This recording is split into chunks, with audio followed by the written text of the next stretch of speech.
Hello les amis, je vous retrouve pour une nouvelle vidéo sur le football et la Coupe du Monde des clubs 2025 et je vais vous faire le débrief en statistique du match Atlético de Madrid contre Botafogo, un match qui avait lieu ce lundi 23 juin 2025 pour le compte de la troisième journée dans le groupe B et c'est l'Atlético de Madrid qui l'a emporté 1 but à 0 face à Botafogo. Alors dans cette vidéo, on va revenir sur le but de cette rencontre, mais surtout sur les statistiques des deux équipes pour comprendre un petit peu le déroulé de ce match. On terminera la vidéo par le classement du groupe B, le classement final de ce groupe B avec les stats des deux équipes et les qualifiés pour les huitièmes de finale.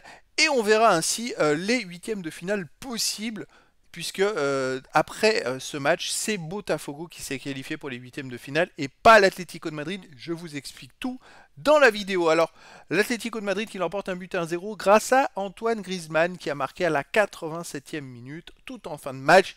Ils ont beaucoup poussé, l'Atlético de Madrid, ils n'ont pas réussi à marquer avant. Il fallait, pour qu'ils se qualifient, si le PSG gagnait de son côté, il fallait absolument que l'Atlético de Madrid gagne par au moins 3 buts d'écart. Ils n'ont pas réussi leur pari, donc malheureusement, ils sont éliminés. Alors on va aller voir les stats, hein. Il y a eu quand même 61% de possession de balle à 39% pour l'Atlético de Madrid, 577 passes tentées à 371, 509 passes réussies à 302, 88,2% de passes réussies à 81,4%. Collectivement, bonne domination de l'Atlético de Madrid. 4 occasions manquées à 1 pour Madrid, 63 ballons touchés dans la surface adverse à 9 pour Atlético de Madrid, 2,98 XG, buts attendus à 0,66. Effectivement, quand on voit les stats, il aurait pu avoir 3 buts d'écart, hein. 23 tirs à 7, mais seulement 5 tirs cadrés à 3. Voilà, c'est là le problème, ils ont cadré que 5 tirs sur 23, 6 tirs bloqués à 3, aucun poteau.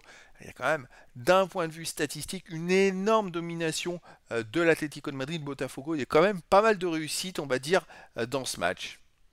Les autres stats, aucun enjeu des deux côtés, 9 corners à 3 pour l'Atlético de Madrid, 39 centres à 11 pour l'Atlético de Madrid, 9 interceptions à 5 pour Botafogo, 12 tacles à 6 pour l'Atlético de Madrid, 57 duels gagnés à 40 pour l'Atlético de Madrid, 17 dribbles à 3 réussis pour l'Atlético de Madrid, 16 fautes à 11 pour Botafogo et 1 jaune à 0 pour Botafogo, pas de rouge.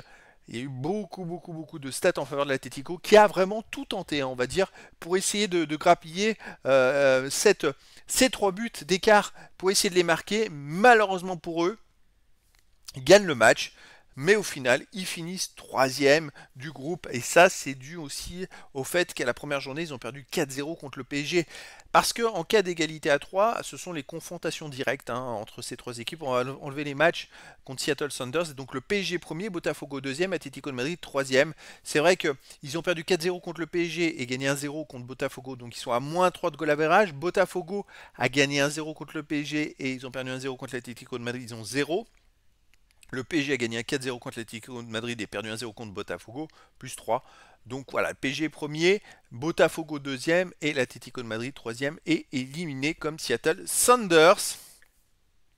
Alors maintenant, on va s'intéresser les amis au classement, au huitième de finale possible. En huitième de finale, on aurait un donc Botafogo contre Palmeiras samedi 28 juin. Donc Botafogo, c'est sûr, hein, ils vont jouer samedi 28 juin à 18h, ils vont affronter le premier du groupe A. Alors pour l'instant, c'est Palmeiras.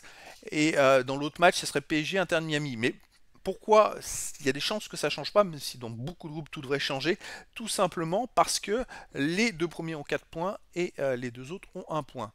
Donc, pour assurer leur qualification, les deux premiers, ils n'ont qu'un match nul à faire. Et il y a de grandes chances que les deux équipes soient un peu frileuses à attaquer pour éviter de se prendre un but et de se faire éliminer. Et donc je verrais bien un match nul et que ça ne change pas. Donc voilà, en tout cas, Botafogo jouera son huitième de finale le samedi 28 juin à 18h. Donc voilà les amis, eh bien, écoutez, c'était le débrief en statistique du match Atlético de Madrid contre Botafogo, un match qui s'est terminé par la victoire de l'Atlético de Madrid, 1 but à 0, mais malheureusement pour eux, c'est Botafogo qui s'est qualifié pour les huitièmes de finale et Atlético de Madrid était éliminé. Voilà les amis, je vous dis à très bientôt pour une nouvelle vidéo.